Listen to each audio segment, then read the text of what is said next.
जय शिव शंभो। जय जय शिव शंभो। अध्याय 9।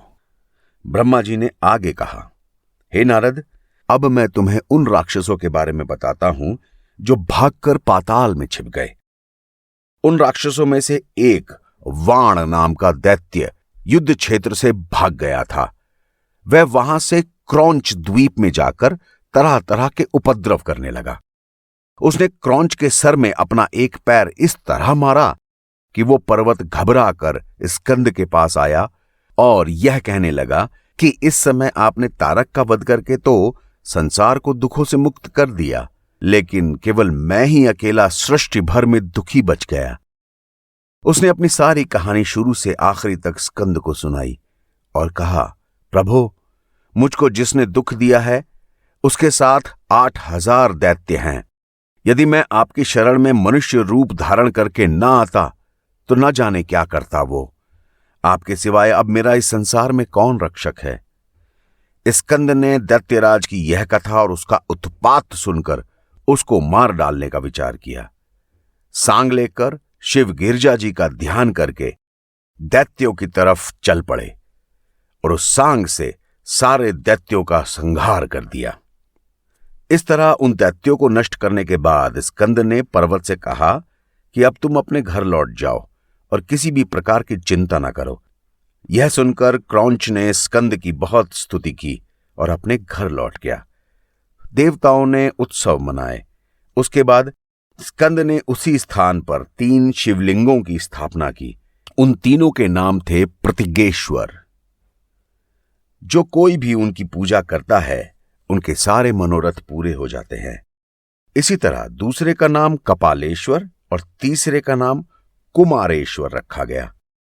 इन शिवलिंगों के लिए यह वरदान भी है कि इनकी पूजा से दोनों लोकों का सुख मिलता है। इसके बाद उसी स्थान के निकट स्कंद ने एक जय स्तंभ की भी स्थापना की। एक और शिवलिंग स्तंभेश्वर की भी स्थापना की, जिनकी पूजा करने से सारे कार्य सिद्ध होते हैं। इसके अलावा देवताओं और मुनियों के लिए एक और शिवलिंग की स्थापना की, जिसका नाम रामेश्वर रखा गया। उसकी पूजा से प्रजा की सारी कामनाएं सिद्ध होती हैं।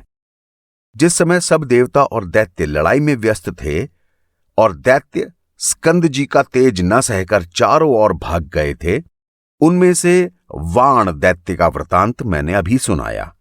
अब हम प्रलंब नामक दैत्य के बारे में सुनते हैं। वो दैत्य शेष जी के घर जाकर 10,000 सेना लेकर उपद्रव मचाने लगा। उसने अनेक मंदिरों को नष्ट कर दिया। शेष जी के पुत्र ने प्रलंब का सामना किया, लेकिन आखिरी में उससे पराजय स्वीकार कर ली।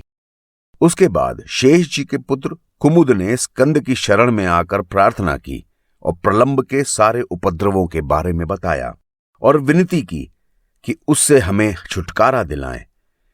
मेरे कहने पर शेष जी ने उन दैत्यों को नष्ट करने के लिए स्कंद से विनती की। स्कंद ने यह सुनकर अपनी शक्ति उठाई, शिव जी और गिरजा जी का ध्यान किया और दैत्य की ओर फेंका। उस शक्ति के प्रकाश से पूरा संसार प्रकाशित हो गया और उसने 7 पाताल लांघकर शीघ्र ही 10 करोड़ दैत्यों को प्रलंब सहित मारकर भस्म कर दिया। वह शक्ति उन सबको नाश करके स्कंद के हाथ में वापस आ गई।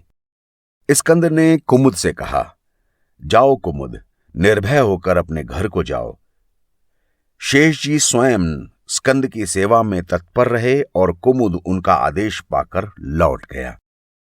सब देवताओं ने विविध तरह के उत्सव मनाए। मैंने और सारे देवताओं ने स्कंद जी की प्रार्थना की और कहा, हे महाराज, आप तो अभी कुल 7 दिन के बालक हैं, तो भी दैत्यों का नाश करते हैं।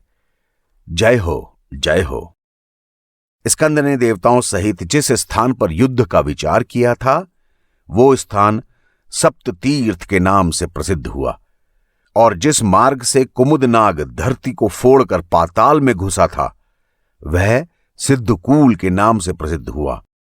जो वहां स्नान करता है उसके सारे क्लेश मिट जाते हैं और अंत में वो कैलाश पर्वत पर स्थान पाता है।